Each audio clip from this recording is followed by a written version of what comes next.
is Seth Snider, and today I will be presenting to you my informative speech. Have you ever wanted to become an artist, or maybe create your own art for yourself that you're at least satisfied with? Well, today I will be presenting to you the basics of basic art.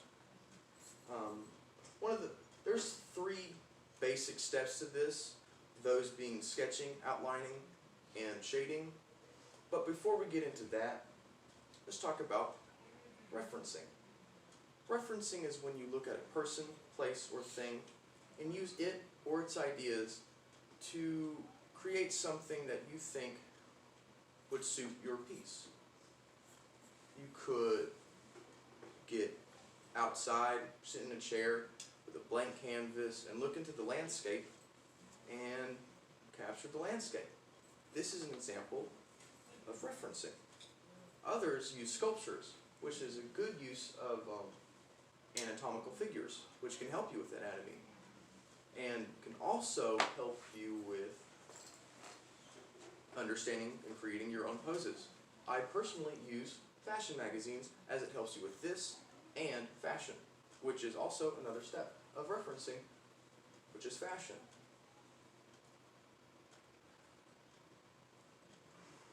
It's good to start with sketching because you don't want to make a final as your first.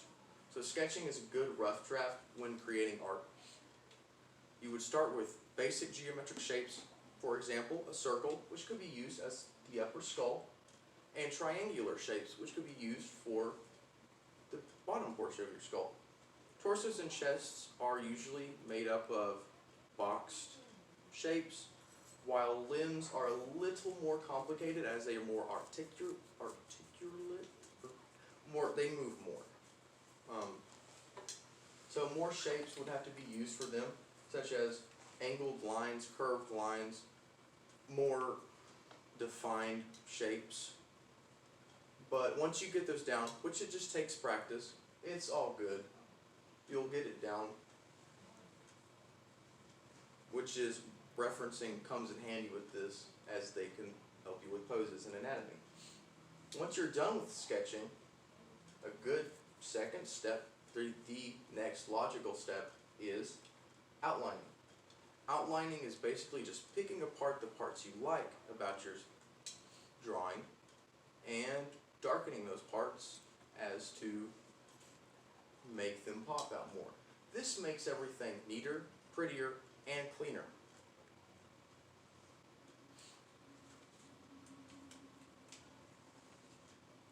Working with sketches throughout the entirety of the thing is bad, as it is basically turning in a rough draft as your final, and that's no good. They are noticeably more messy and only the beginning. This can lead you into other steps to make the whole process easier. And the next step is shading. Shading can pop life into your thing. However, incorrectly shading can completely ruin the mood of a piece. While this is true, if you practice and get better with shading, you can turn a 2D flat cartoon character into a three-dimensional realistic portrait of somebody. Like this. Imagine without shading, this picture would look completely different.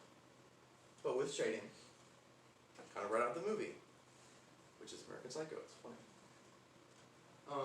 As shading sounds hard, but it's not really that hard. It's like with everything, I'm going to say this a bunch, practice makes perfect. So if you were to practice a little more, then everything would go your way. So practice and study, and you would get familiar with it. If you hate yourself, then you'll shade with lines, which is called hatching and cross-hatching. And you can also shade with contrasting colors. Shading is also incorporated into your background. Backgrounds, like your characters, can be referenced if you think it's a little too hard, which is completely understandable. Shading can make it more realistic and easier to comprehend,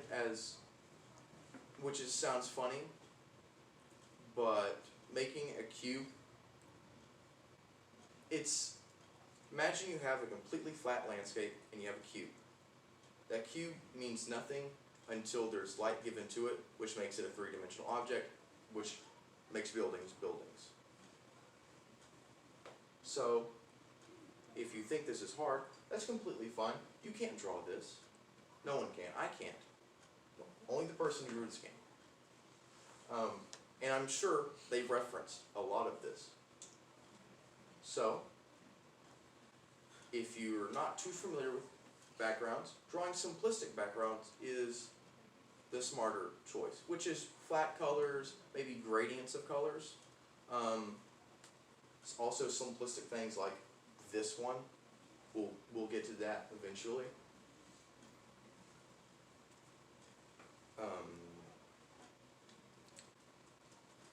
While drawing with a simplistic style, some things must be changed, like color gradients must be touched up a little bit. The main thing about backgrounds is perspective. Perspective art is hard, but you can get better at this. It's a whole new ordeal, and there's weird things called vanishing points. Vanishing points can be this, this, this, this, this, this, this. There's a lot of them, and they're all gone. You can't see them, and that's why they're called vanishing points, because they're supposed to be erased. But believe me, if these still had vanishing points, all this right here be lines. So, and perspective even takes math to do. So this building right here, as everything else, it has to be angled. So you need rulers.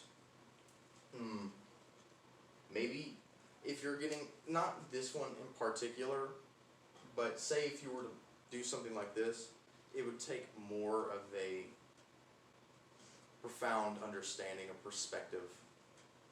But the perspective of this one per se is the portrait. The perspective of this one per se is behind this one. And you would like to say that this is perspective, but it's not. Your perspective is almost always the portrait. But it's not.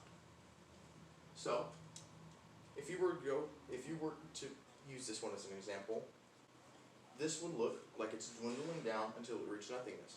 This is the horizon. This is your road. That is perspective. That is all. This is as easy as perspective gets. Perspective is much more difficult. It can also be called point of view. I think I've said that. So, something that's easier and more comprehensible than perspective is something we've all done, especially if you have foreign language class, which there's not much to do in there. It's coloring. Coloring is emotion. Coloring, let's use this for example. Red, desire, action, passion, energy, excitement, anger, love, passion, there you go. Cowardice, happiness, like the cartoon Inside Out, I believe it's called. Color is emotion. And color can send a subliminal message to its viewer that will make the art piece much more enjoyable. If this picture were completely flat, devoid of color, this would mean nothing. This looks like it's in the future because of its neon lighting and its architecture, which goes into this, and I believe some of this, and of course this. You can't have this without this, usually, unless you're very, very good. So, coloring is very important. So, sometimes very, very profound artists use these colors for positive and negative attributes in their works. Like I said, to subliminally send a message to their viewers, or shock response. And that's really it. That's really it for my speech. I hope that I was able to spark inspiration in anyone, hopefully all, to become your own artist and grow a love for something other than stick figures. Here are my sources.